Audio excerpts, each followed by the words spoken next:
Hello from Knuckle Cracker headquarters. Today I'm going to show you the Knuckle World 2 map editor along with a little bit of gameplay footage. Here you can see the map editor.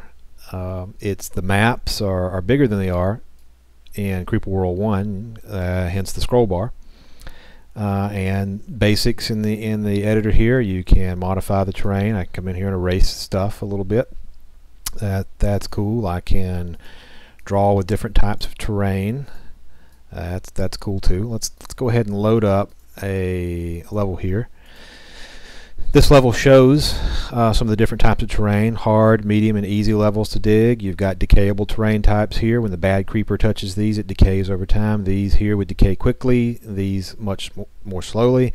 I've got the undiggable terrain here, and I've got some ore deposits. Ore is the second resource in the game, and you can just paint those however you like. So that's cool. Basics of editing a map. You'll also be able to change this picture up here at the top. No problem on that. But let's go ahead and move on to something a little more interesting. Here might be the beginnings of a simple level. I've created a starting location beneath the surface. That's perfectly legal and legitimate. I've put some undiggable terrain here to stop me from just digging back to the surface immediately. I've even got some undiggable terrain here underneath in order to stop you from tunneling down too far. Put myself a few ore deposits here, no problem. And I've got some decayable terrain that forms a channel here, and this big mound of dirt here that's sort of in the way.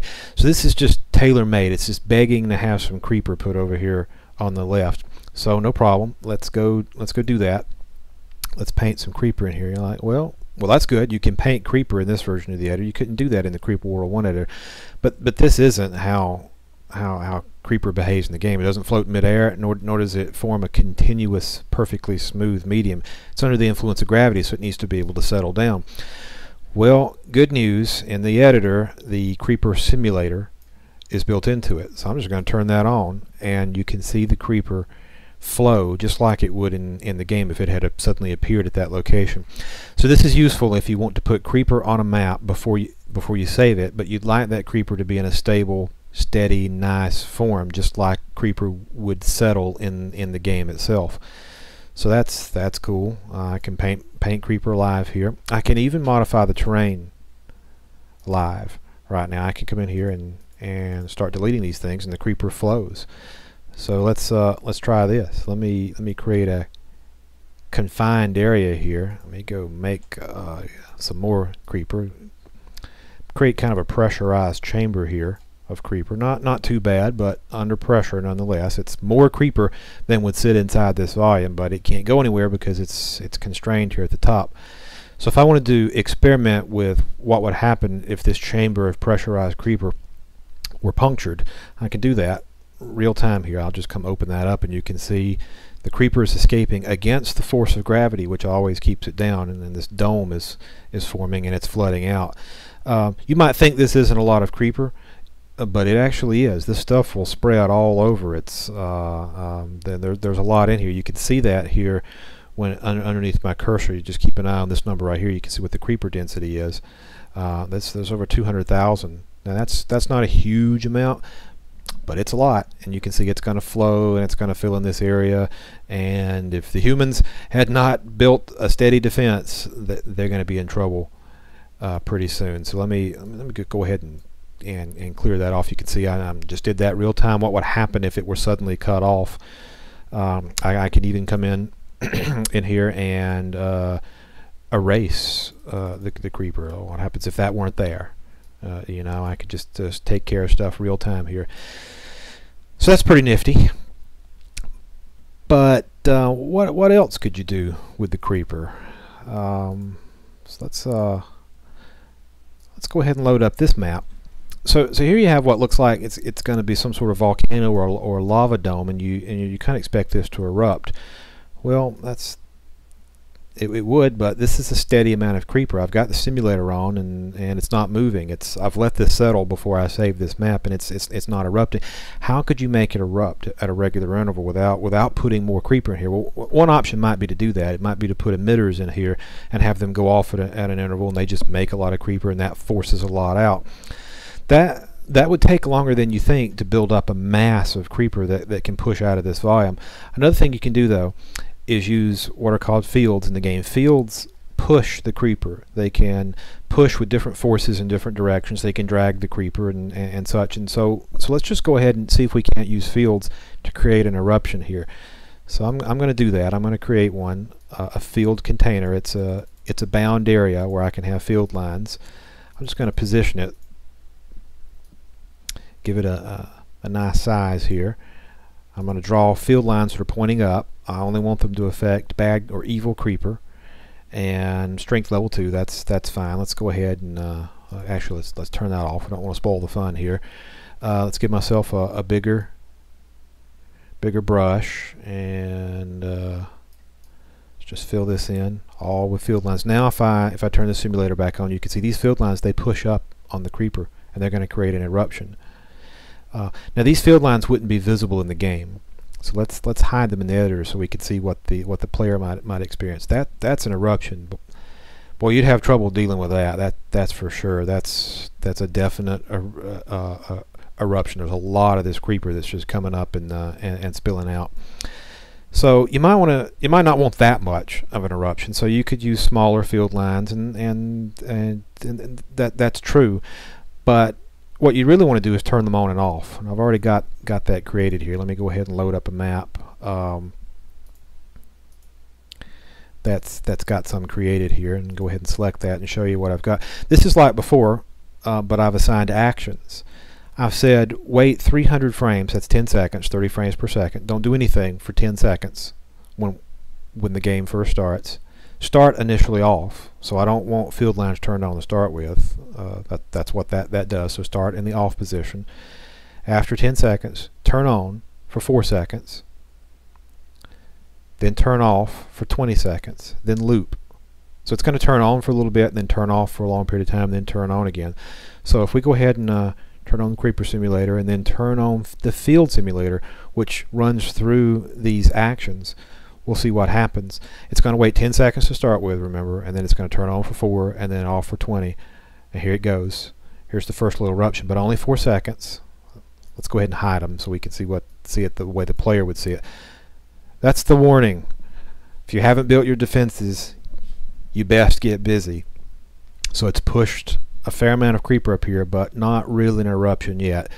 You've got the first respite, the first eruption was only 4 seconds, then 20 seconds off, and now another 4-second eruption, but more of the creeper was pushed up this time. So you've got yourself quite the eruption here. Not as bad as that first time around though, because it turned off after only 4 seconds, so only so much creeper was emitted. Alright, well that was cool. So what else do we have here? Here's something else you could do with field lines. One of the many things you can do with them. Here I've created field lines that push and constrain the creeper against a surface.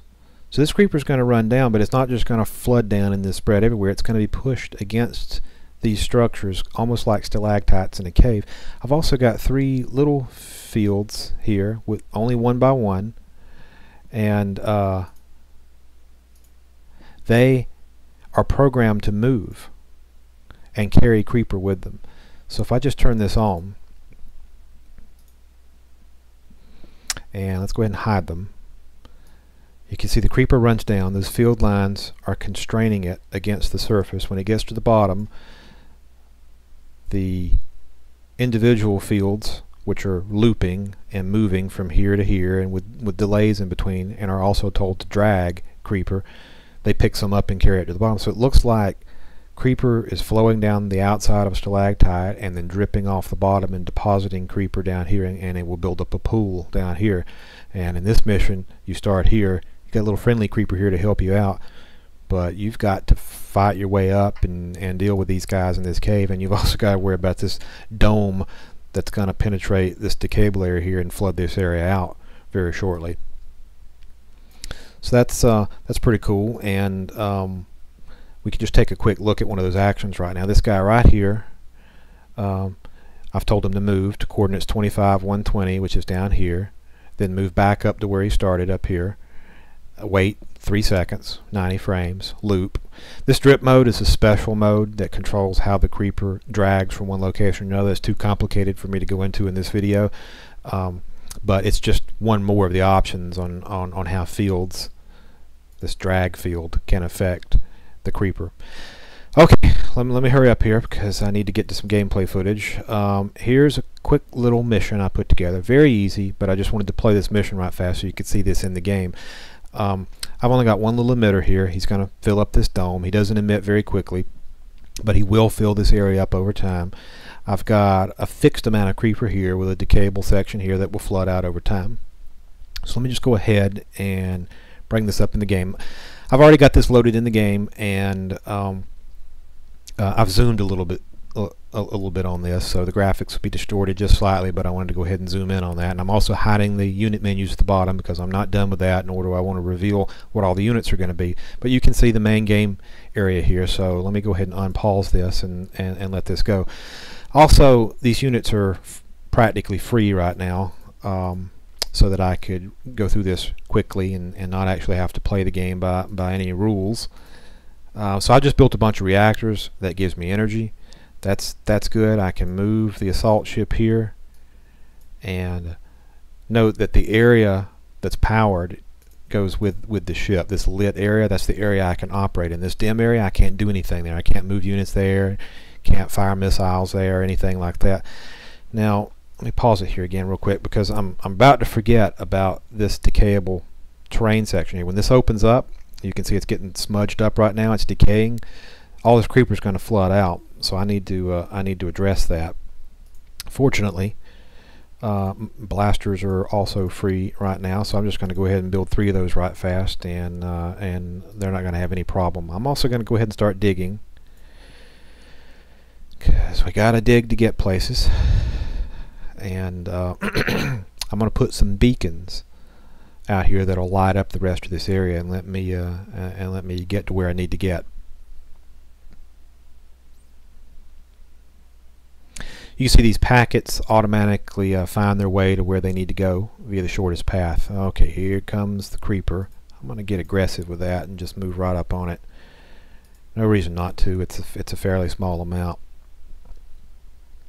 Just going to go ahead and push that back in there. I'm going to build a beacon right here. Beacons, after they're built, require energy. Not very much, but a steady supply of energy packets every so often, and they will light up an area. You can see he is lit this area, so that's good. Let's just go ahead and take care of this dome and take out that emitter before it gets any worse.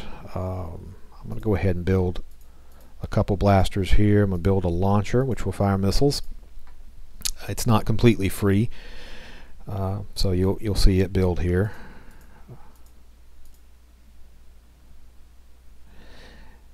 And it's firing its missiles now. It's just a green rectangle right now. I haven't finished the graphics. I'm going to move in on this guy right here. I don't need to, but I'm going to go ahead and build an ore rig over here on top of this ore deposit. That would produce this secondary resource, the ore right now, and that's what I would use to make friendly creeper.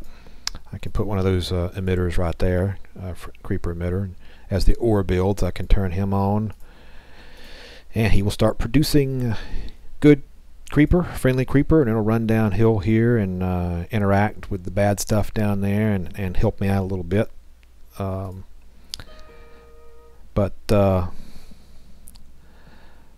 Let's see here. My time's almost up, so let me go ahead and build a nullifier here. This will take out that emitter. It's got a countdown timer once built, and it activates, and it will destroy that emitter. And that's the purpose of most of the missions in Creeper World 2, destroy all creeper and all emitters. So that's it for now. We'll have more later. Hope you enjoyed it.